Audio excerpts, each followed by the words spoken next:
నువ్వు చెప్పు నాకు, నీకేం కావాలి? బాబు నా పెద్ద కొడుకు పని చాలా దారుణంగా ఉంది. ఏం చేద్దాం అంటావు?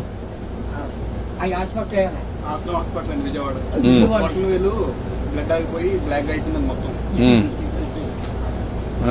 అది నేను పని చేస్తాను. నేను ఒకసారి చెప్పి హాస్పిటల్లో నేను మాట్లాడి ఆ అడ్రస్ ఇచ్చేసి నేను మాట్లాడి ఏం చేయాలి నేను చేస్తాను. ట్రీట్మెంట్ అవి ఏం చేయాలి చేసి ఎట్లా బాగు చేయాలని చూద్దాం. ఇంకా నీకు ఇంకేం కావాలి?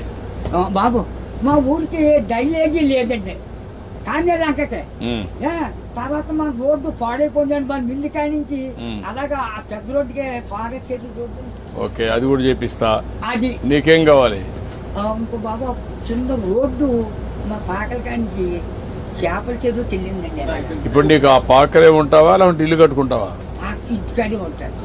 ఆ పాకే పర్వాలేదా? ఆడేమన్నా పర్మనెంట్ ఇల్లు కట్టుకుంటావా? అక్కడండి. డబ్బులు కావాలా?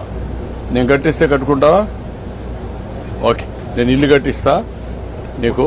బాబు తొందరలోనే ఇల్లు ఒకటి వస్తుంది, నువ్వు చెప్పిన పనులు అవుతాయి, అబ్బాయి ఆరోగ్యం నేను చూసుకుంటా, నువ్వు ఆనందంగా ఉండు. బాబు నా బాబు నా తండ్రి విష్ణుదేవా, తండ్రి నా బిడ్డల్ని నన్ను కాపాడు బాబు. చేస్తాను. ధైర్యంగా ఉండు, ధైర్యంగా ఉండు.